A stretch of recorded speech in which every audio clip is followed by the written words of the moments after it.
एक काम करो अभी, फोन उठाओ, कॉन्टेक्ट्स ओपन करो और एक ऐसा नाम ढूंढो जिसके साथ तुम स्कूल या कॉलेज में ऑलमोस्ट हर दिन बात किया करते थे, जिसके साथ रात के 2 बजे भी कॉल्स होती थी बिना किसी रीजन के, जिसके बारे में तुमने जेन्यूनली सोचा था कि he is for life time. अब देखो, तुमने उसे लास्ट टेक्स्ट कब किया था? हाँ, वही। और सबसे अजीब बात तो ये है कि ना ही कोई बड़ी फाइट हुई थी, ना ही कोई बिट्रेयल था, और ना ही किसी ने कुछ किया था। बस एक दिन तुमने रियलाइज किया कि जो इंसान तुम्हारी हर बात जानता था वो आज बस सिर्फ एक कॉन्टेक्ट नेम बन के रह चुका है। आखिर ये कैसे हुआ? अगर तुम ये सोच रहे हो कि ये मेरे साथ ही हुआ है तो तुम गलत हो। ये ऑलमोस्ट हर इंसान के साथ होता है 20s के बाद। लेकिन रीजन वो नहीं जो तुम सोच रहे हो। असली रीजन थोड़ा अनकंफर्टेबल करने वाला है। स्कूल या कॉलेज में फ्रेंड्स बनाने का फंडा एकदम सिंपल था। Basically proximity theory. जो भी फिजिकली एक्सेसिबल था वो फ्रेंड बन गया। एक ही क्लास, एक ही हॉस्टल फ्लोर, एक ही कैंटीन टेबल, बस इतना ही काफी था। तुमने कभी कॉन्शियसली डिसाइड ही नहीं किया कि हाँ, इस इंसान से मेरी वैल्यूज मैच करती है, ये मेरा वर्ल्ड व्यू समझता है, इसीलिए ये मेरा बेस्ट फ्रेंड है। नहीं, तुम एक क्लास में बैठे थे, वो भी सेम क्लास में था, टीचर बोर कर रहे थे और तुम दोनों बोर हो रहे थे, एंड या फ्रेंडशिप हो गई। और वो वर्क भी करता था क्योंकि प्रॉक्सिमिटी ही सब कुछ हैंडल कर लेती थी। Shared space, shared schedule, shared boredom.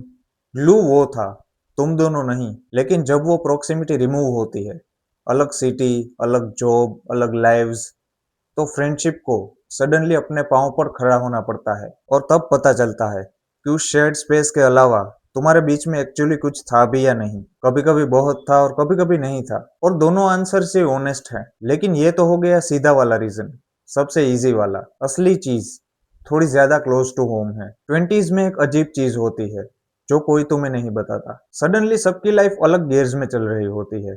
Job, relationships, EMIs, कभी भी फिगर आउट कर रहा है। कोई तो इतना ऑब्सेस्ड हो गया है कि दुनिया ही भूल गया है, और कोई कोई तो अभी भी वो पुराने 2019 वाले कॉन्वर्जेशन में स्टक है। और जब स्पीड्स मैच नहीं करती, कॉन्वर्जेशंस भी मैच करना बंद कर देते हैं। तुम अपनी एग्जिस्टेंशियल स्पाइरल को लेके बात करना चाहते हो कि यार मुझे समझ नहीं आ रहा मैं कहाँ जा रहा हूँ, और तुम्हारा फ्रेंड होम लोन प्लान कर रहा है। वो तुम्हें जज नहीं कर रहा, वो बस तुमसे रिलेट नहीं कर पा रहा। Different worlds you know. या उल्टा, तुम मूव ऑन कर चुके हो मेंटली, और तुम सोचते हो कि अभी पुरानी कॉन्वर्सेशंस मुझे फील नहीं करती, और फिर भी खुद पे थोड़ा गिल्ट फील करते हो। ये बिट्रेयल नहीं, ये रियलिटी है। लोग ग्रो करते हैं अलग पेस में, अलग डायरेक्शन में, और इसमें कोई गलत नहीं है। और फिर आता है फ्रेंडशिप्स का सबसे पेनफुली ऑकवर्ड फेज। तुम वेट कर रहे हो, वो टेक्स्ट करेगा।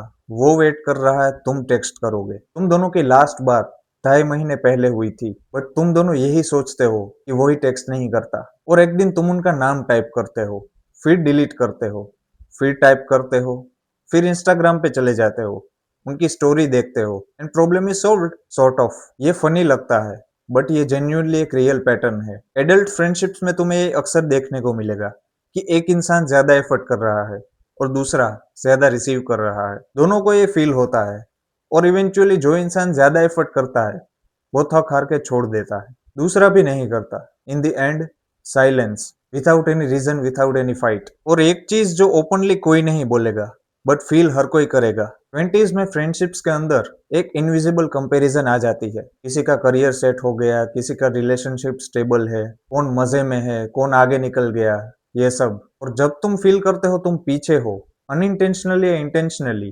तुम खुद को उस इंसान से दूर करने लगते हो, क्योंकि उनसे मिलना एक मिरर बन जाता है, एक रिमाइंडर जो तुम कभी देखना नहीं चाहते। और दूसरी तरफ, अगर तुम किसी से आगे हो, then sometimes friendships can feel exhausting, क्योंकि गैप ही इतना वाइड हो गया है कि अब कॉन्वर्जेशंस उसे नेचुरली फील नहीं कर पा रहे। कोई विलन नहीं होता इस पूरी स्टोरी में, कोई डेलिबरेटली दूर नहीं जाता। बस दो लोग खुद की अपनी लाइफ नेविगेट करते करते एक दूसरे को नेविगेट नहीं कर पाते। और मैं तुम्हें ऐसे कोई भी 5 टिप्स नहीं दूंगा कि कैसे अपनी दोस्ती को बचाए, क्योंकि ये कोई प्रोडक्टिविटी प्रॉब्लम नहीं है। 20s के बाद फ्रेंडशिप्स नेचुरली वीड आउट हो जाती है, और ये जेन्युइनली सैड है, पर ऑनेस्ट भी। क्योंकि कुछ लोग तुम्हारी लाइफ के एक स्पेसिफिक चैप्टर के लिए थे, और वो चैप्टर रियल था, वो कॉन्वर्जेशंस रियल थी, और चैप्टर का खत्म होना उसकी वैल्यू खत्म नहीं करता। और जो लोग जेन्युइनली तुम्हारे साथ रहना चाहते हैं, अलग स्पीड्स में भी, जो एक्स्ट्रा एफर्ट लगाना चाहते हैं बिना स्कोर कार्ड देखे, जो तुम्हारे वर्स्ट फेज में भी डिसअपियर नहीं होते, वही तुम्हारे एक्चुअल फ्रेंड है। और ऐसे ऑनेस्टली तुम्हारी लाइफ में एक दो लोग ही होंगे, पर ये इनफ है। ये क्वालिटी और क्वांटिटी का कंफ्यूजन ट्वेंटीज का एक क्लासिक ट्रैप है। हम सोचते हैं कि फ्रेंड्स की लिस्ट बड़ी होनी चाहिए, लेकिन actually it's the opposite of it. एक काम करो, कमेंट्स में लिखो चैप्टर, अगर तुम्हारे पास भी कोई ऐसा दोस्त था जो आज सिर्फ एक तुम्हारी लाइफ का चैप्टर बन के रह गया है। या लिखो स्टिल गोइंग, अगर तुम्हारी फ्रेंडशिप भी समहाउ इन सब के बाद भी सरवाइव कर गई। मैं ऑनेस्टली देखना चाहता हूँ कि हम कितने लोग एक ही नाव पर सवार है, क्योंकि ऑनेस्टली ये फीलिंग बहुत अकेला फील करवाती है, और बहुत लोग हैं जो आज भी यही सोच रहे हैं।